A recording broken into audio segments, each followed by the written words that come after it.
39 اور 40۔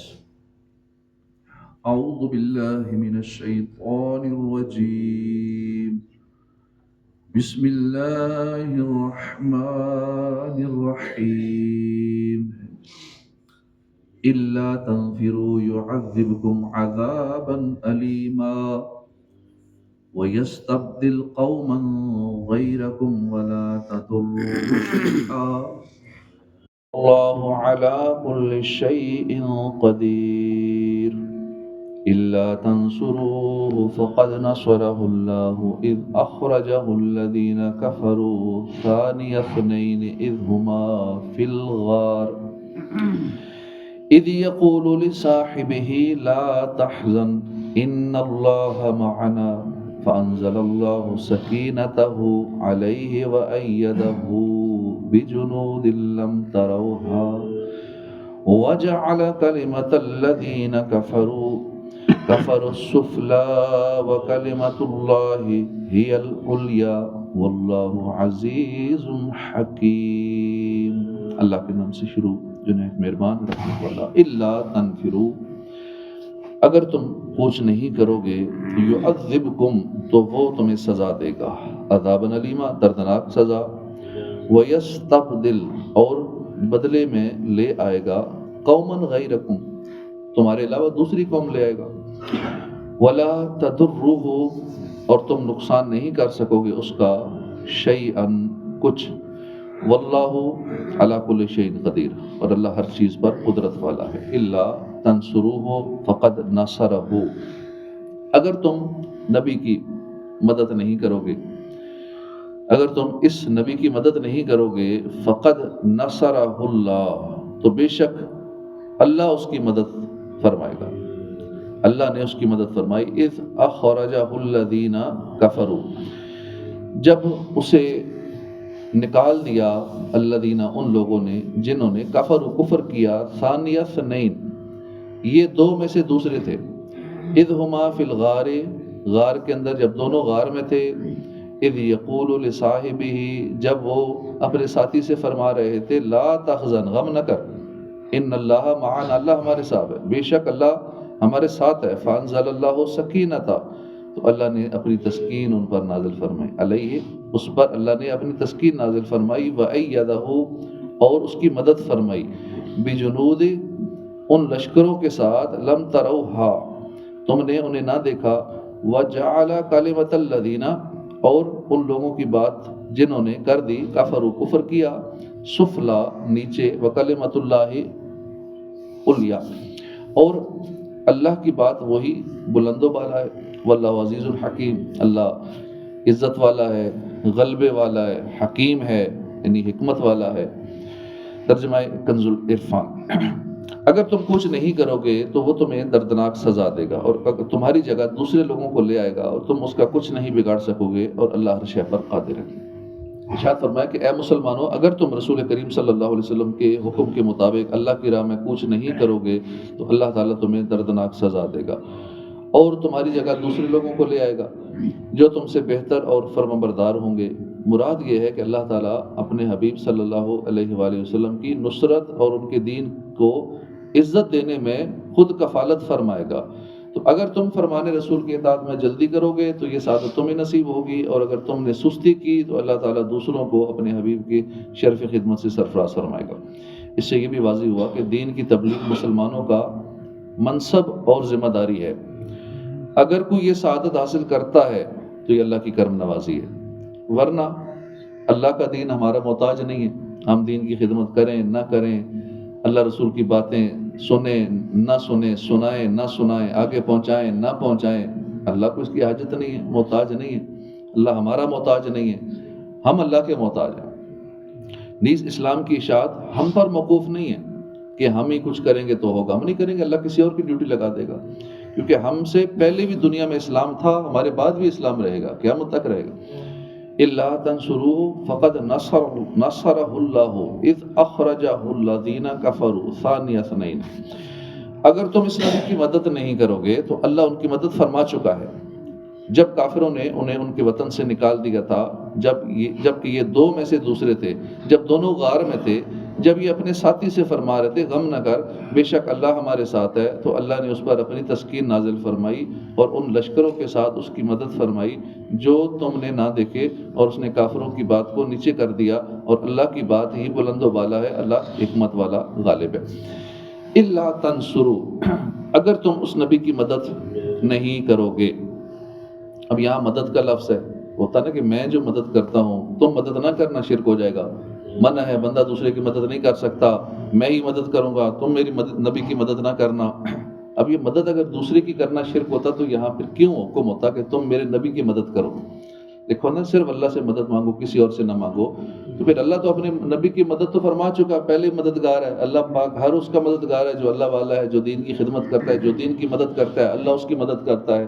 ان تنصر اللہ ینصرکم، تم دین خدا کی مدد کرو اللہ تمہاری مدد کرے۔ مدد تو جگہ جگہ قرآن میں اس کا لفظ ہے۔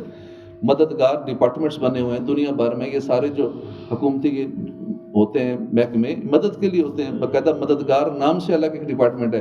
یہ فوج، نیوی، پولیس، یہ دیگر محکمے سارے یہ ہماری مدد کے لیے تو ہیں۔ تو مدد کرنا اگر منع ہوتا، شرک ہوتا، گناہ کا کام ہوتا، تو پھر پورا دنیا کا سسٹم ہی ڈسٹرب ہو جاتا۔ اللہ نے نظام ہی ایسا بنایا۔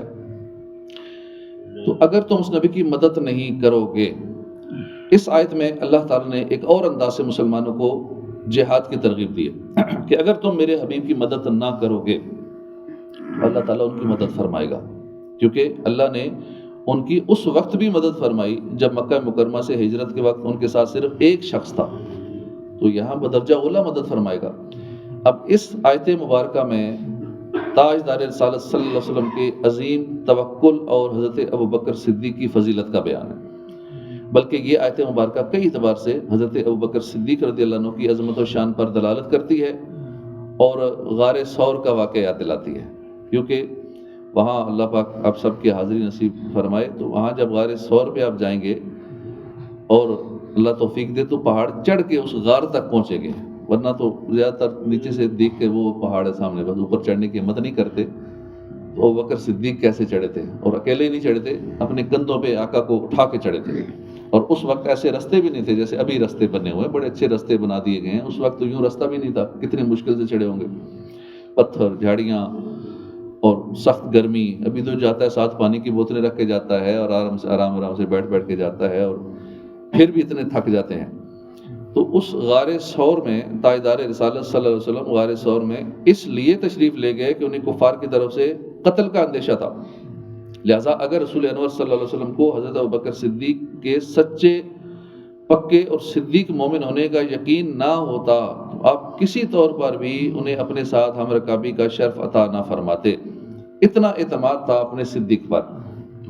آج کا بندہ ان کے بارے میں زبان درازی کرے کہ یہ ایسے تھے ویسے تھے، جن پہ حضور کا اتنا اعتماد تھا اور حضور کے دل کی تسکین ہوتی تھی، یہ ساتھ رہتے تھے، کیونکہ اس طرح جو اندیشہ کفار سے تھا وہ حضرت ابوبکر صدیق سے بھی ہو سکتا تھا، کیونکہ عموماً اپنے ہی ساتھیوں میں غدار ہوتے ہیں۔ نقصان جب بھی پہنچتا ہے تو اپنوں سے پہنچتا ہے کہ دشمن نے ان کو خریدا ہوتا ہے۔ تو یہ کلام ان جاہلوں کا جواب ہے جو اس سفر کے حوالے سے بھی سیدنا صدیق اکبر پر اعتراض کرتے ہیں، اب بھی اعتراض کرنے والے۔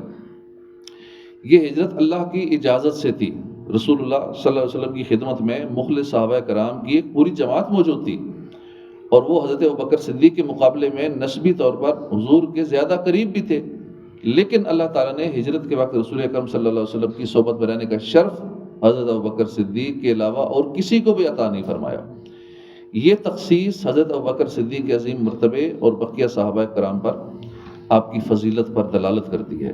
دیگر صحابہ کرام حالات کی ناسازی کی وجہ سے ہجرت کر گئے، جبکہ حضرت ابوبکر صدیق نے شدید خوف، انتہائی خطرناک صورتحال کے باوجود بھی حضور کا قرب نہ چھوڑا، بلکہ صبر و استقامت کے ساتھ حضور کی بارگاہ میں حاضر رہے اور رسول اللہ صلی اللہ علیہ وسلم کی خدمت میں مصروف رہے۔ حضرت ابوبکر صدیق رضی اللہ عنہ سفر و حضر میں رسول انور صلی اللہ علیہ وسلم کی بارگاہ میں حاضر رہتے، بلکہ اس کا التزام فرماتے تھے۔ یہ آپ کے سچے عشق رسول کی دلیل ہے۔ آپ نے غار ثور میں حضور کی انسیت کا شرف پایا اور اپنی جان قربان کرنے کی سعادت پائی۔ اللہ تعالیٰ نے انہیں اپنے حبیب کا ثانی فرمایا، یعنی حضور اقدس صلی اللہ علیہ وسلم کے بعد جس کا سب سے پہلا نمبر ہے، اللہ پاک نے یہ خود فرمایا ثانی ہے۔ اس کے علاوہ اور بھی کئی مقامات پر حضرت ابوبکر صدیق نے حضور کا ثانی یعنی سیکنڈ نائب دوسرے نمبر پر ہونے کا شرف پایا، جن میں سے ایک یہ ہے کہ آپ رضی اللہ تعالیٰ عنہ نبی اکرم صلی اللہ علیہ وسلم کے پہلو میں تدفین کی وجہ سے قیامت تک ثانیت سے مشرف ہو گئے۔ حضرت ابوبکر صدیق رضی اللہ عنہ کا صحابی ہونا خود اللہ نے بیان فرمایا، یہ شرف آپ کے علاوہ اور کسی صحابی کو نہیں عطا ہوا، حالانکہ اور بھی بہت صحابی ہیں، لیکن اللہ نے جو صحابی فرمایا وہ یہ، اللہ تعالیٰ ان دونوں مقدس ہستیوں کے ساتھ تھا، تو جس کے ساتھ اللہ ہو یہ اس کے دوسروں سے افضل ہونے کی دلیل ہے۔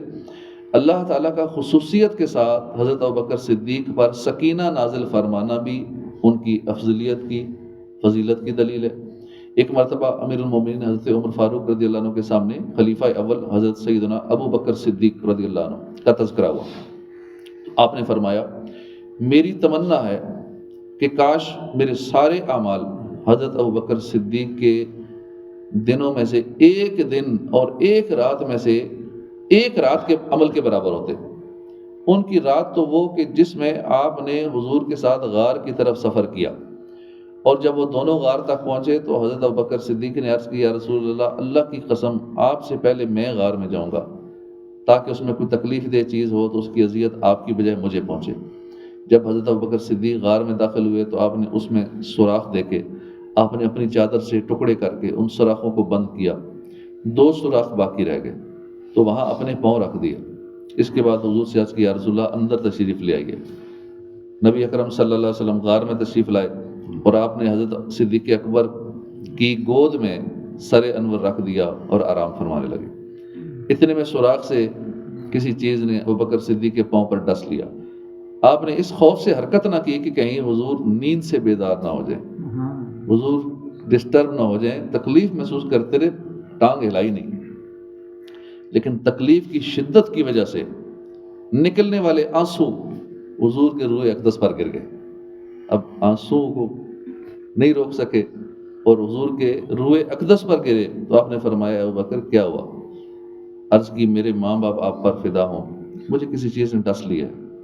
حضور نے اپنا لعاب دہن اس جگہ پر لگا دیا تو اسی وقت ساری تکلیف ختم ہو گئی۔ حضور کی لعاب دہن میں بھی شفا ہے، یہ بھی بہترین پین کلر ہے۔ دنیا کی جتنی پین کلر ہیں، دوائیاں ہیں، وہ درد کو ختم نہیں کرتی بلکہ اس کا جو دماغ سے کنیکشن ہے اس کنیکشن کو کٹ آف کرتی ہیں تاکہ درد محسوس نہ ہو۔ درد ہوتا ہے اپنی جگہ، بیماری اپنی جگہ ہی ہوتی ہے، لیکن حضور کی لعاب مبارک یہ بیماری ختم کر دیتی ہے۔ یہ آنکھ کے ڈیلے پہ لگا کے ڈیلا آنکھ میں رکھ دیں تو آنکھ پہلے سے زیادہ تیز ہو جاتی ہے، یہ پنڈلی پہ لگاتے ہیں تو وہ پنڈلی جڑ جاتی ہے، کسی کا ٹوٹا ہوا بازو ہے وہاں لعاب لگا کے اسے جوڑ دیں تو وہ جڑ جاتا ہے۔ یہ تھوک ایسی ہے جس میں شفا ہے، دنیا کی کسی دوا میں شفا نہیں ہے، کیونکہ بیماری کو دوائی کوئی بھی دنیا کی ختم نہیں کرتی، عارضی طور پہ اس کے اثر کو ختم کرتی ہے لیکن مکمل بیماری ختم نہیں کرتی۔ تو حضور کی لعاب مبارک بیماری ختم کر دیتی ہے، مسئلے کا پکا حل کر دیتی ہے۔ تو حضور نے لعاب مبارک لگایا، اسی وقت درد ختم ہو گیا۔ اب بعد میں یہی ڈنگ جو تھا آپ کی وفات کا سبب بنا، اور ان کا دن وہ کہ جب حضور صلی اللہ علیہ وسلم کی وصال ظاہری کے بعد عرب کے چند قبیلے مرتد ہو گئے اور زکوٰۃ دینے سے انکار کر دیا، تو آپ نے فرمایا اگر انہوں نے زکوٰۃ کے مال کی ایک رسی بھی روکی تو میں ان کے خلاف جہاد کروں گا۔ میں نے عرض کی، اے رسول اللہ کے خلیفہ، لوگوں کے ساتھ الفت اور نرمی کا برتاؤ کیجیے۔ آپ نے فرمایا وحی کا سلسلہ ختم ہو چکا اور اب دین مکمل ہو گیا، کیا وہ دین میں کمی کریں گے؟ حالانکہ میں بھی زندہ ہوں۔ صدیق بلکہ غار میں جان اس پہ دے چکے، اور حفظ جان تو جانے فروز عذر کی ہے، فروز غرر کی ہے۔ وَأَيَّدَهُ بِجُنُودٍ لَمْ تَرَوْهَا، اور ان لشکروں کے ساتھ اس کی مدد فرمائی جو تم نے نہ دیکھے۔ اس آیت کی ایک تفسیر یہ ہے کہ اللہ نے فرشتے نازل فرما کر اپنے حبیب کی مدد فرمائی کہ فرشتوں نے کفار کے چہروں اور نگاہوں کو حضور کی طرف دیکھنے سے پھیر دیا۔ دوسری تفسیر یہ ہے کہ اللہ نے کفار کے دلوں میں رعب ڈال دیا یہاں تک کہ وہ واپس لوٹ گئے۔ تیسری تفسیر یہ ہے کہ اللہ نے اس آیت میں خبر دی ہے کہ جب رسول اللہ صلی اللہ علیہ وسلم غار میں تھے اور شدید خوف کا عالم تھا، اس وقت اللہ نے ان سے دشمنوں کا مکر پھیر کر ان کی مدد فرمائی، اور پھر میدان بدر میں فرشتوں کے ذریعے مدد فرمائی۔ وَجَعَلَ كَلِمَةَ الَّذِينَ كَفَرُوا السُّفْلَىٰ، اور اس نے کافروں کی بات کو نیچے کر دیا۔ کافروں کی بات سے مراد شرک یا دعوت کفر ہے، اور اللہ کی بات سے مراد توحید یا دعوت اسلام ہے۔ اور ایک قول یہ ہے کہ کافروں کی بات سے مراد نبی اکرم صلی اللہ علیہ وسلم کو شہید کرنے کی وہ سازش ہے جس میں کفار کامیاب نہ ہو سکے، اور اللہ کی بات سے مراد اللہ کا وعدہ ہے کہ اللہ تعالیٰ اپنے حبیب کی مدد فرمائے گا۔ صدق اللہ العظیم۔ صلو علی الحبیب صلی اللہ تعالی علی محمد صلی اللہ علیہ وسلم۔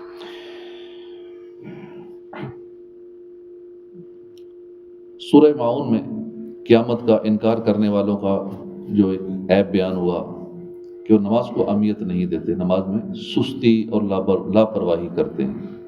الذین هم عن صلاتهم ساہون، جو اپنی نماز سے غافل ہیں۔ تفسیر نصفی میں ہے کہ اس سے مراد منافقین ہیں، کہ جب وہ لوگ تنہا ہوتے ہیں تو نماز نہیں پڑھتے کیونکہ وہ اس کے فرض ہونے کا اعتقاد نہیں رکھتے، اور جب وہ لوگوں کے سامنے ہوتے ہیں تو نمازی بنتے ہیں، اپنے آپ کو نمازی ظاہر کرتے ہیں، انہیں دکھانے کے لیے اٹھ بیٹھ لیتے ہیں، اور حقیقت میں یہ لوگ نماز سے غافل ہیں۔ اب نماز سے غفلت کی کیا کیا صورتیں ہیں، اس کی چند ایک صورتیں ہیں نماز کی غفلت کی۔ مثلا پابندی سے نماز نہ پڑھنا، کبھی پڑھی کبھی نہ پڑھی، کچھ چھوڑ دی، 2 پڑھی 3 چھوڑ دی، 4 پڑھی 1 چھوڑ دی۔ صحیح وقت پر نہ پڑھنا، فرائض و واجبات کو صحیح طریقے سے ادا نہ کرنا، شرعی عذر کے بغیر باجماعت نہ پڑھنا، نماز کی پرواہ نہ کرنا، تنہائی میں قضا کر دینا، لوگوں کے سامنے پڑھ لینا وغیرہ۔ اگر ہم غور کریں تو یہ صورتیں ابھی ہمارے معاشرے میں پائی جاتی ہیں۔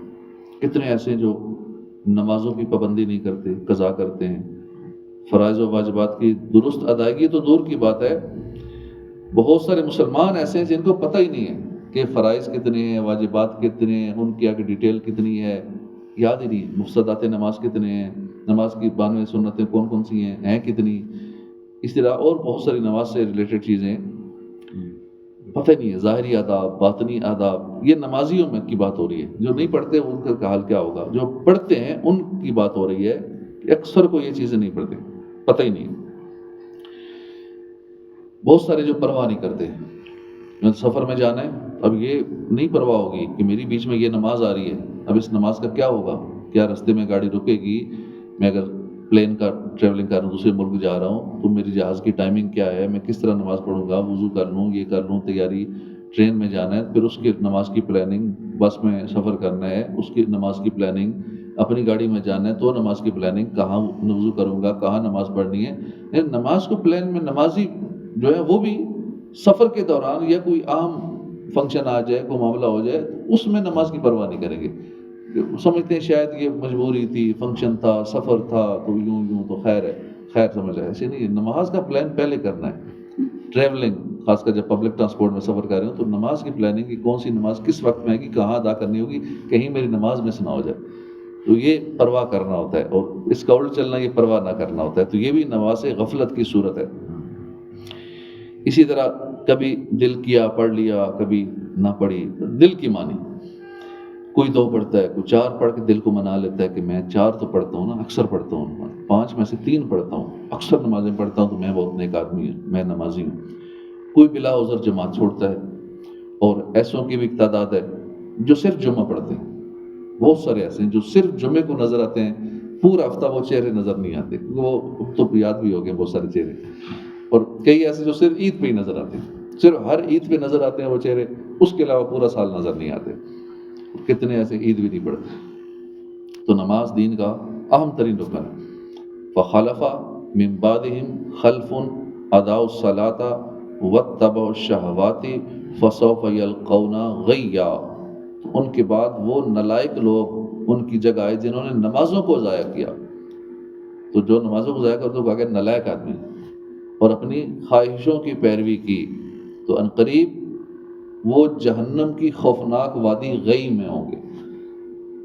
اس آیت مقدسہ میں غی کا ذکر ہے، تو غی یہ جہنم کے اندر ایک وادی ہے، اتنی زیادہ اس کی گرمی ہے اور اتنی گہری وادی ہے، اور اس کے اندر ایک کنواں ہے جس کا نام ہب ہے۔ جب جہنم کی آگ بجھنے پر آتی ہے تو اللہ پاک اس کنویں کو کھول دیتا ہے تو پھر آگ بڑھنے لگتی ہے۔ جہنم کی آگ اتنی، جہنم ایک تو کتنا بڑا، چھوٹے سے پلازے میں، گل پلازا میں آگ لگی تو لوگوں نے سمجھا کتنا بڑا عذاب آ گیا، لیکن دنیا کی آگ تھی، یہاں سے نکلنے کی کئی صورتیں بن سکتی تھیں، یا جو بھی معاملہ ہوا، کوئی گھٹن سے ہلاک ہو گئے، کوئی آگ میں جل گئے، پارٹس لوگوں کے الگ الگ ہو گئے، بازو کی طرح، ٹانگ کی طرح، سر کی طرح، تو یوں باڈی پارٹس الگ الگ ملے، لاشیں بھی بالکل جھلسی ہوئی ملی. یہ دنیا کی آگ، اپنی آنکھوں سے لوگوں نے نظارہ کر دیا کہ یہ آگ جو اس آگ سے پناہ مانگتی ہے یہ اتنی خطرناک ہے، پوری باڈی کو میلٹ کر کے رکھ دیتی ہے. وہ آگ کتنی خطرناک ہوگی. اور وہ بھی آگ جب بجھنے پہ آتی ہے تو غی نامی جگہ جو ہے نا، وہاں پھر وہ گہرائی میں ہے، اور اس گہرائی کے اندر بھی ایک کنواں ہے. اب اس کنویں سے جب مزید آگ بڑھتی ہے تو اس پوری جہنم کو پھر سے بھڑکا دیتی ہے. اس میں کن کو ڈالا جائے گا؟ جو نمازوں کو ضائع کرتے ہیں. کتنا نماز کا معاملہ امپورٹنٹ ہے، اس سے اندازہ لگائیں. اگر کوئی ہمیں کہے کہ یہ نماز چھوڑی تو تمہیں دنیا کی آگ میں نا تھوڑا سا جلایا جائے گا، ایک آدھ انگلی جلائی جائے گی، ورنہ کبھی نہیں چھوڑے گا. یہ بڑی سخت تکلیف ہے، بہتر ہے میں 5 منٹ 10 منٹ نکال لوں، نماز پڑھ لوں. لیکن اس غفلت میں دن گزرتے جا رہے ہیں. خوف خدا سے لرز اٹھیے، گھبرا کر جلد اپنے گناہوں سے توبہ کر لیجیے. قرآن کریم میں بتایا گیا کہ جو نمازوں کو ضائع کرتے ہیں وہ غی نامی جہنم کے ہولناک کنویں کے حقدار ہیں. اس خوفناک کنویں کو سمجھنے کے لیے بھی کسی دنیاوی گہرے کنویں کے کنارے کھڑے ہو کر اس کی گہرائی میں نظر ڈالیے اور سوچئے کہ اگر دنیا کے اس کنویں ہی میں قید کر دیا جائے تو ہم یہ سزا برداشت نہیں کر سکتے. صرف کنویں میں قید کر دیا جائے، کنویں کے اندر آگ نہ بھی ہو، خالی کنویں بند کر دیا جائے تو یہی سزا کتنی خطرناک ہے، ہم برداشت نہ کر سکیں گے. اگر اور ہرگز نہیں کر سکیں گے، یقیناً نہیں کر سکیں گے، تو پھر جہنم کا جو کنواں ہے اس کا عذاب کیسے برداشت ہو سکے گا؟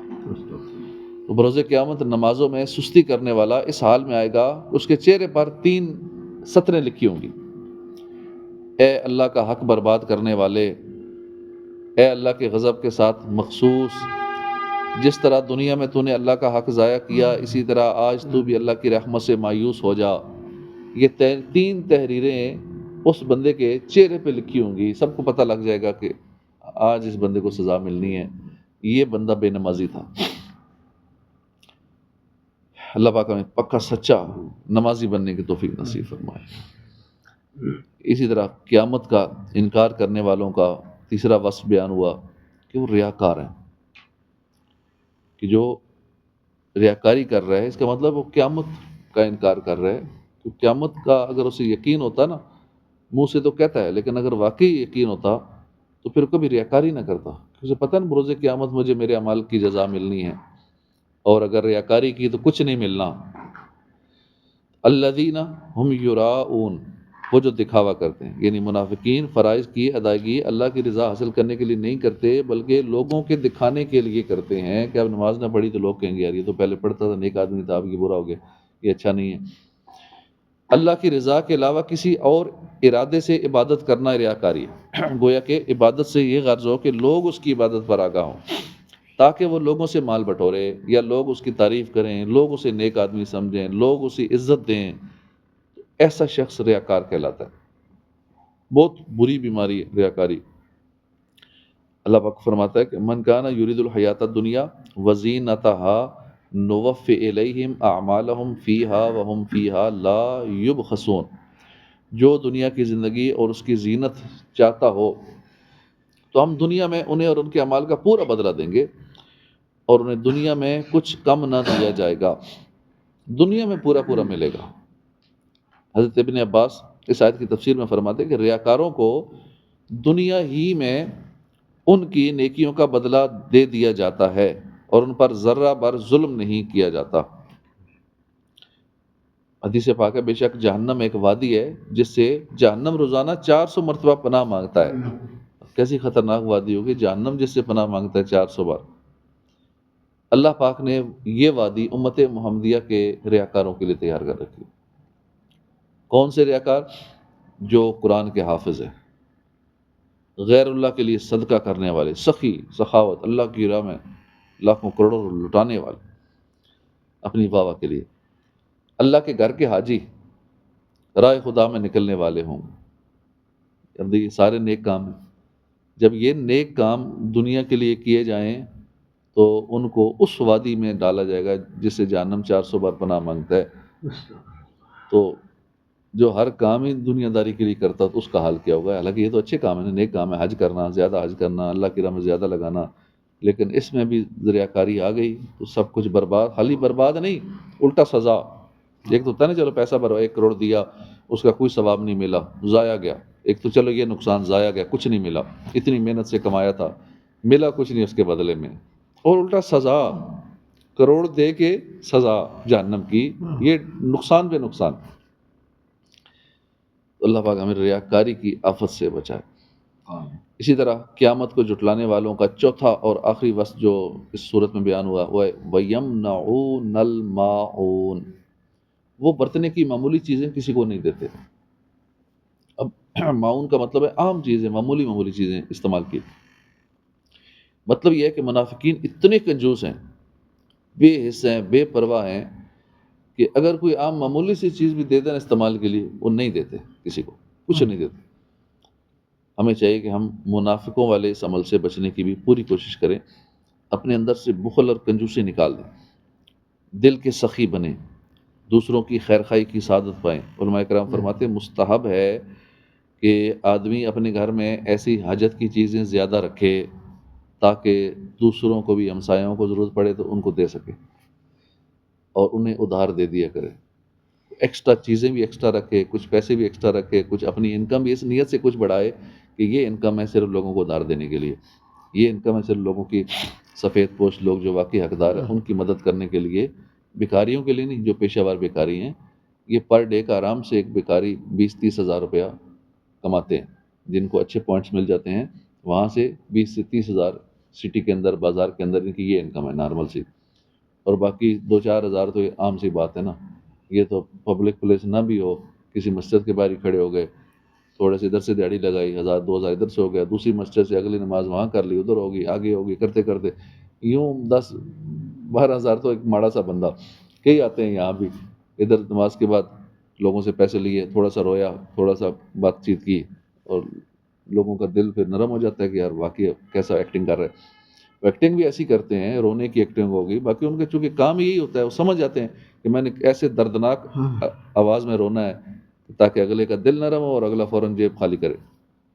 تو یہ پورے ایکٹر ہوتے ہیں اور ماہر ہوتے ہیں اپنے اس کام کے، کیونکہ جو بندہ جو کام ریگولر کرتا ہے اس کا ایکسپرٹ ہو جاتا ہے. تو یہ اس میں بیکاری ایکسپرٹ ہو چکے ہوتے ہیں، ان کا پیشہ یہ ہوتا ہے سارا دن لوگوں کے جذبات سے کھیلنا. تو ادھر سے لیا، اس کے بعد بائک سائڈ پہ کھڑا ہوتا ہے، یا کہیں کی گاڑی بھی سائڈ پہ کھڑی ہوتی ہے، ایک ہماری دوسری جگہ چلا گیا. سارے پوائنٹس انہوں نے نوٹ رکھے ہوتے ہیں، پورے پلان سے چلتے ہیں کہ کہاں کہاں جانا ہے اور شام تک کیا کیا کما کے لانا ہے. تو ہمارے ملک میں اربوں خربوں روپیہ صرف بھیک کی مد میں ان کو جا رہا ہے. تو ایسوں کو دیں جو بھیک نہیں مانگ سکتے، جو کسی سے کچھ مانگ بھی نہیں سکتے، بھوکے رہ لیتے ہیں، مانگتے نہیں ہیں. سردی کے لیے کچھ جیکٹ نہیں ہے، جرسی نہیں ہے، جرابیں نہیں ہیں پہننے کے لیے، مانگیں گے نہیں کسی سے، سردیاں ایسے گزار لیں گے لیکن کچھ سوال نہیں کریں گے. ہمیں ایسوں کو ڈھونڈ کے ایسوں کو دینا چاہیے. تو ایکسٹرا چیزیں اس لیے رکھیں، کچھ ایکسٹرا آمدنی اس نیت سے کریں کہ یوں لوگوں کی مدد کے لیے. مسلمانوں کی پیاری امی جان حضرت عائشہ صدیقہ رضی اللہ عنہ فرماتی ہیں میں نے عرض کیا یا رسول اللہ کون سی چیز ہے جس کا منع کرنا حلال نہیں، یعنی برا ہے؟ فرمایا پانی، نمک اور آگ. پہلے دور میں لوگ آگ بھی مانگتے تھے نا، تھوڑی سی آگ دے دینا مجھے چاہیے، پانی اور نمک. میں نے عرض کی یا رسول اللہ پانی کو تو ہم سمجھ گئے مگر نمک اور آگ کا یہ حکم کیوں ہے؟ فرمایا اے حمیرہ رضی اللہ عنہ جس نے کسی کو آگ دی اس نے گویا اس آگ سے پکا ہوا سارا کھانا خیرات کیا. اس نے آگ دی، اس آگ سے انہوں نے کھانا پکایا تو اس کو پورے اس کھانے کا ثواب مل گیا کیونکہ وہ کھانا اس کی آگ سے پکا ہے. اور جس نے کسی کو نمک دیا تو اس نے گویا وہ سارا کھانا خیرات کیا جسے اس نمک نے لذیذ بنایا. دیا نمک کی چٹکی لیکن اللہ نے ثواب کتنا دیا اس پورے سالن کا. یہ بھی اللہ کی رحمت ہے نا، اللہ ہمیں بخشنے کے بہانے تلاش کرتا ہے کہ ہم تھوڑا سا دیتے ہیں، اللہ پاک اس کے بدلے میں نا زیادہ عطا فرماتا ہے. دیا نمک ایک چٹکی، ثواب ملا پورے سالن کا. دی آگ، ثواب ملا پورے کھانے کا، اس پہ جتنا سالن بنا، جتنی روٹی بنی. تو اللہ میں بہت عطا فرماتا ہے بدلے میں. جس نے ایک گھونٹ پانی کسی مسلمان کو پلایا اور وہاں پلایا جہاں عام پانی ملتا اس نے گویا غلام آزاد کیا. اور جس نے مسلمان کو وہاں ایک گھونٹ پانی پلایا جہاں پانی نہیں ملتا اس نے گویا اسے زندگی بخش دی.